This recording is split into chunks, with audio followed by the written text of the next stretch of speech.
Could Only Murders in the Building Season 4 be the best season yet?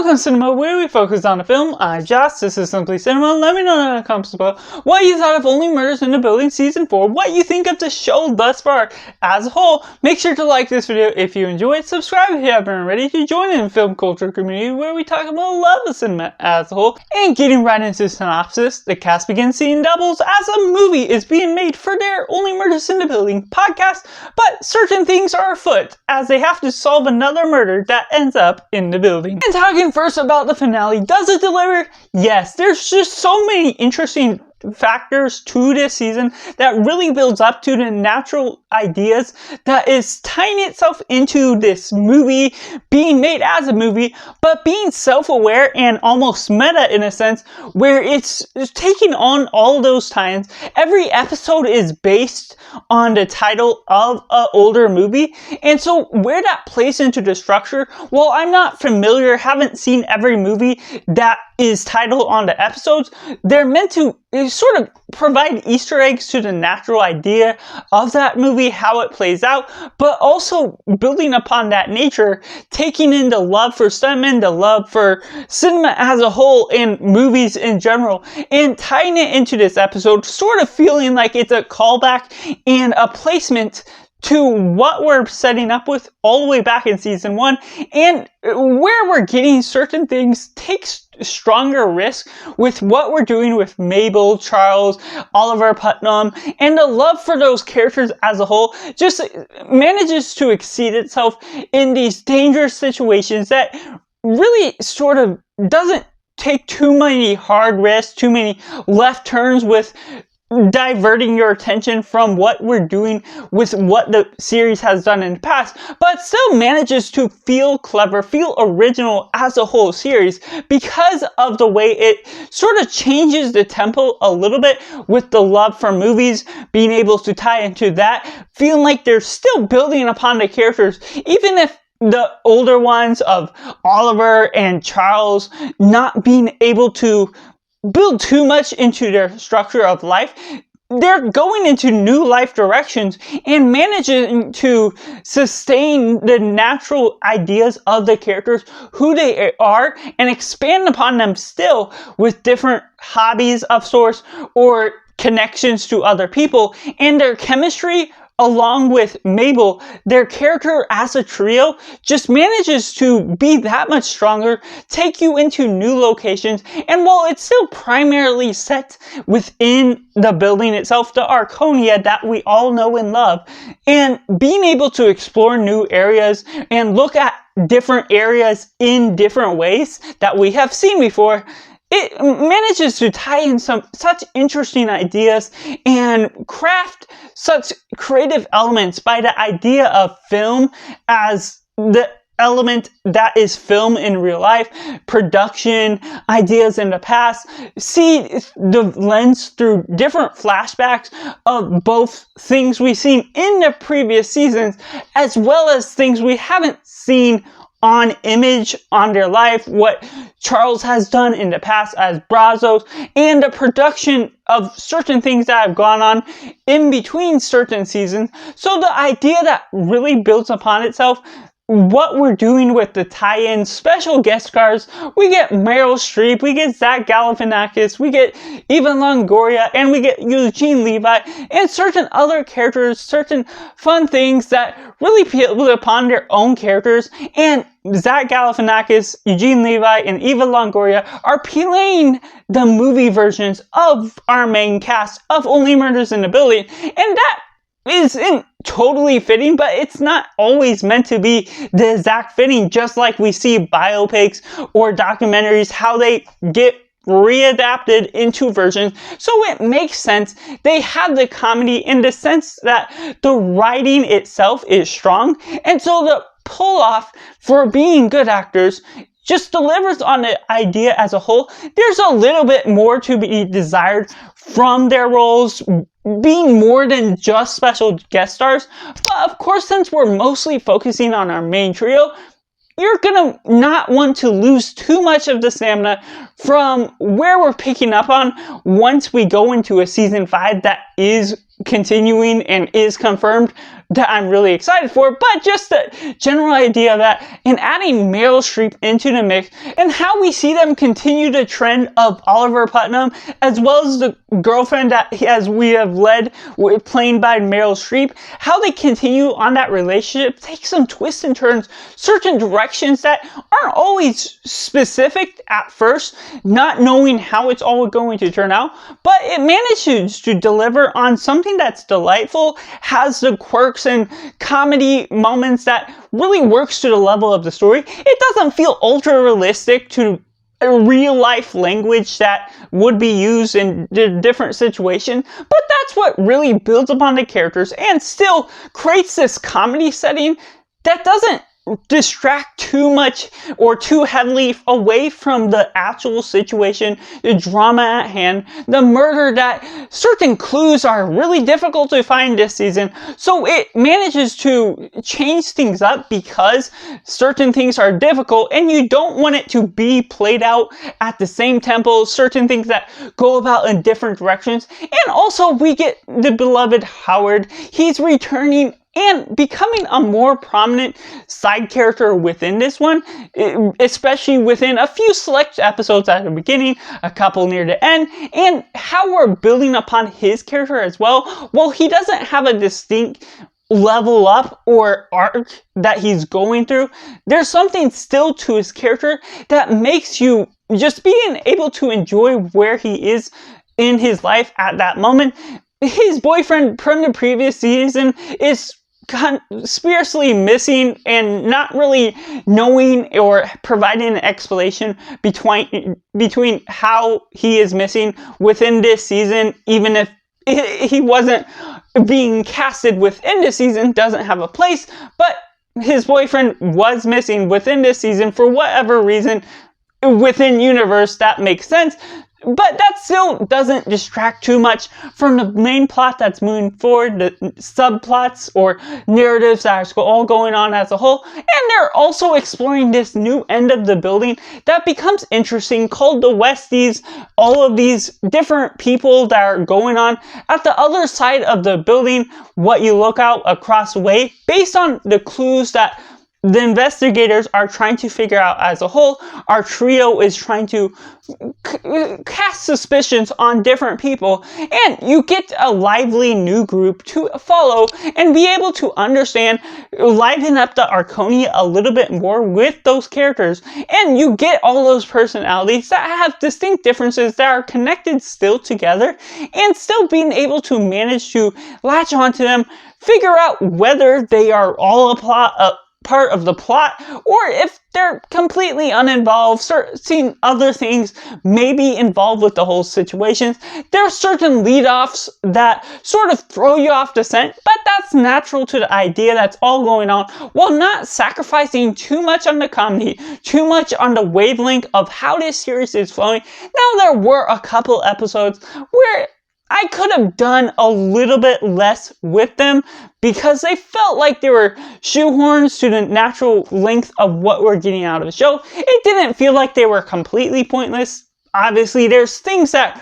aren't going to lead them in the direction of the trio finding the killer right off the bat and figuring out all the clues. That always works effectively in order to find the killer, because that would be a little bit too easy, not always entertaining. So ultimately, while there are some sacrifices where some things are leaning a little bit more on comedy and distracting a little bit from the pacing of the show, there was still a longevity to this season that really built upon itself, provided you lots of fun new characters as well as old ones to look back on. Now, I'll say some things with the guest star, what we get out of Eugene Levy, Zach Galifianakis, Eva Longoria. They have their own distinct personalities that made them, in one sense, different than the main trio, while also trying to morph themselves to play off the same character, but they were playing as an actor that was the real life actor that is playing themselves. And so that just becomes an interesting level of intrigue and meta self-awareness that it's basing itself on. And I was all on board for most of the part of what it was going on with. Zach Galifianakis, I wasn't as in favor with his character, but he still managed to have this consistent melodrama sense of stamina to him. Eugene Levi played that comedy character that really tried to liven things up. Eva Longoria was a little bit of a Mabel, but of course, you're not supposed to represent the true character right off the bat without that character in universe knowing who Mabel was, how she acts, how she's working with the writing. And that leads you into the idea that there is a writer, there is a director, and other producers that are played in as characters. You get other characters that are part of the film that, because it happened around a time where the film is starting to be made, there's suspicions directed toward the writer, the director, certain other characters that may be part of the cast, and the surprising guest stars, and a real-life director that appears as a guest star in episode 9 that I won't spoil like any of this other part of the review, but just what we're getting out of the director, who the one in universe. She's fun, the liveliness to her character. She has little quirks of comedy that not only enhances the script that is given into her, but just having a natural sign of physical comedy, being able to add different levels of pitch to her voice when delivering on a certain line that adds a little bit more to her that just isn't going to be evident to everyone, but adds a little bit more to the level of comedy and her performance as a whole. And then we also get the writer, which I'm a writer myself, so I was a fan of what they're doing with this character. He wasn't as prevalent in some episodes, as it wasn't as big intrigue, but there's ideas with him that still bounce in the struggle to write, not being able to write certain things well, that builds upon certain clues throughout him, throughout the director, throughout other people in the Arconia that led to suspicions, and that leads into some side characters that you've seen in the past in the Arconia. They don't have as big a role that you may have wanted or seen before. Of course, like I mentioned, Howard has a bigger part. The others are sort of set a lot more off to the side because you gotta leave room and evidence for all of these extra characters, not just the Westies that were already in the Arconia, had their history there, but also all the cast and crew that the director and the writer, they have a role. A couple others have a role in certain other episodes that lead you to believe certain suspicions, but of course you're not giving a character to every single one there, which leads you to still be able to build upon the environment, the setting, and the investigation that establishes itself from the very beginning. But like this season started, you saw the murder at the end of season 3, as we often lead up into the next season.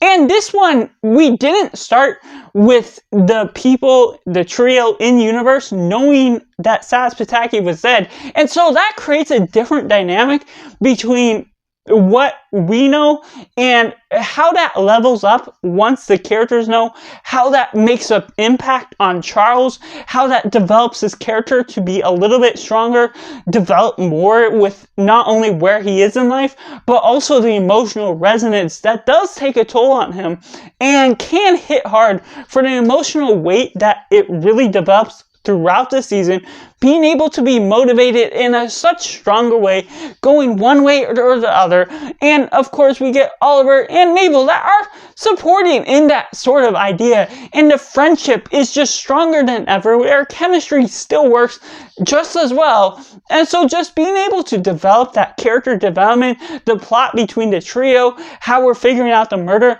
and where we're leading the suspicious moving forward, sort of being self-aware, because once you're getting to the ending, you're on the sense that with the past few seasons. So once they find and solve the murder, that's where the arc of development really manages to take over with the flow of the story, the ideas that are really building upon the characters, building upon the plot as a whole. If you're looking for something that's totally original, totally separate than we ever seen before, this might be fully on what your wavelength is, but if you followed on with Only Murders in the Building so far, season 1 through 3, this isn't going to turn you off than any of the others might have if you just aren't a fan of what this show is leading on to. Obviously, it has its own distinct flavor for tackling the idea of movie, almost going into the meta nature of